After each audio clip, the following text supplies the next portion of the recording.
We're going to switch the conversation over to enzymes at this point, which is a type of protein. Enzymes are a catalyst that are biological. So that means that if there's a chemical reaction within our cells, within human cells, chances are it's going to need a little bit of help, and sometimes it needs a little bit of help in order to get the reaction going. For instance, this stands for the activation energy.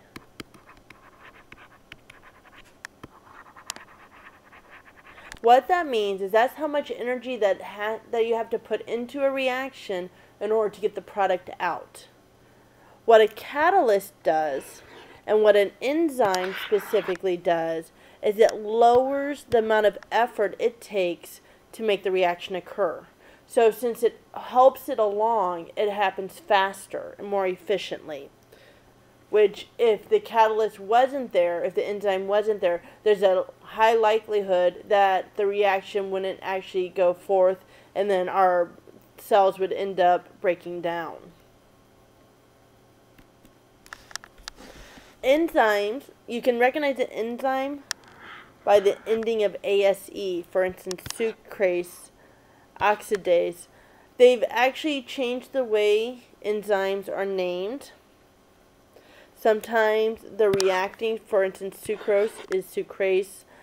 The function of it, so if it oxidizes, is oxidase.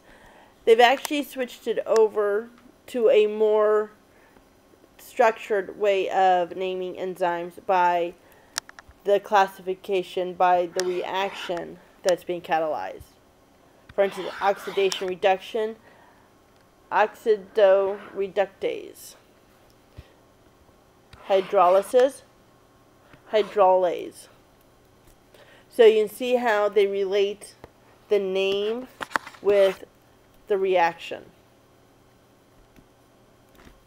So let's talk about enzymes and what's actually happening with them. An enzyme has a very specific shape for whatever reaction it's supposed to help along. The starting products of the reaction is the substrate.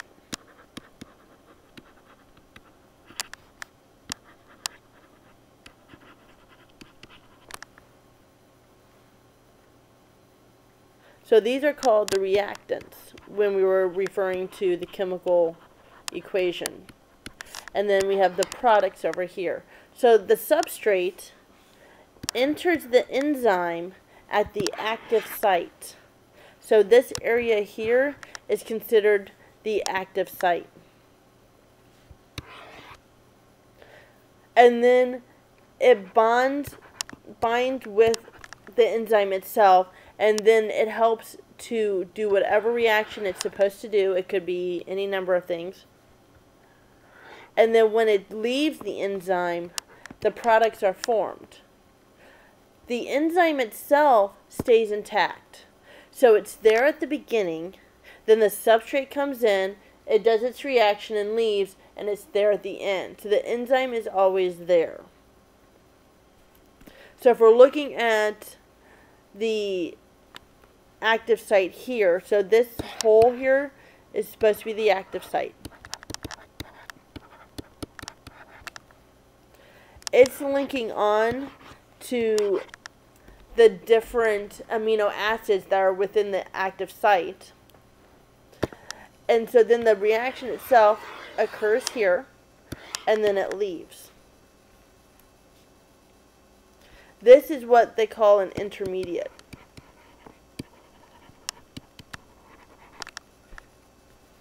And it is right here, the enzyme and the substrate together.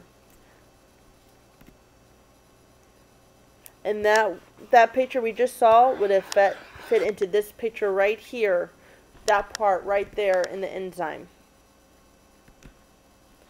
There's a couple different ways of explaining how an enzyme works.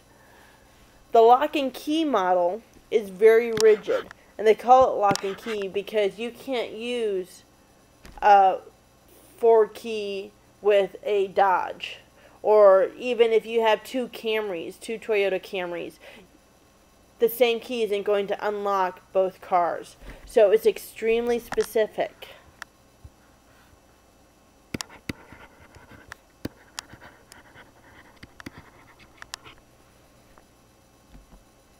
It's an exact fit.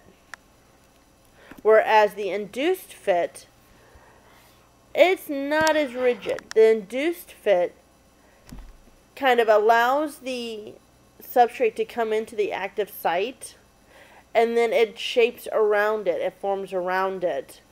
So it's a more flexible.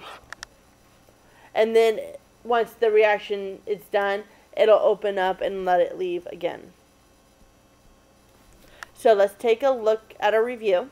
The active site is the section of the enzyme, not the enzyme itself, and the substrate is what enters it. It's the section of the enzyme. Induced fit, the shape of the enzyme when the substrate binds. Adapts the shape of the substrate. Induced is where it adapts. Lock and key is where it's the exact. Now for medical uses of enzymes, they can use it to actually note if there's damage in a particular tissue.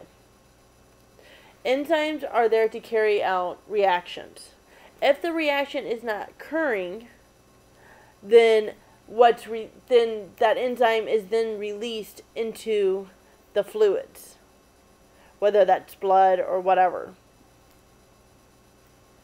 A doctor can then, or a nurse could then take some readings to determine if there are extra enzymes that are floating around in the fluids.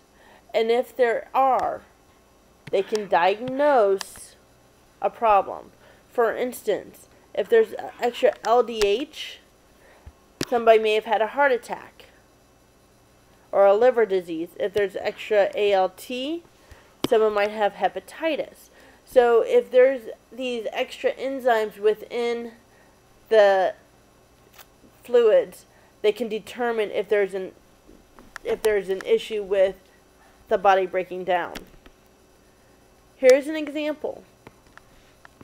Here are 3 different enzymes that they can test to determine if someone had a heart attack within the first day or so. Really, the CK begins to rise within 4 or 6 hours. So by the first day, it hits its peak. If you're testing somebody a couple days later, they may check for other issues, for other enzymes. And if those enzymes are raised in the fluids, then the doctors can then determine whether or not they need to be looking closer at whether or not this person had a heart attack. Iso enzymes. Iso means same. So these are enzymes that are the same in different tissues. And they're used for the exact same reason, or for similar reasons, where if there's extra enzymes within the fluids, they can determine if they can use it for the same diagnostic reasons.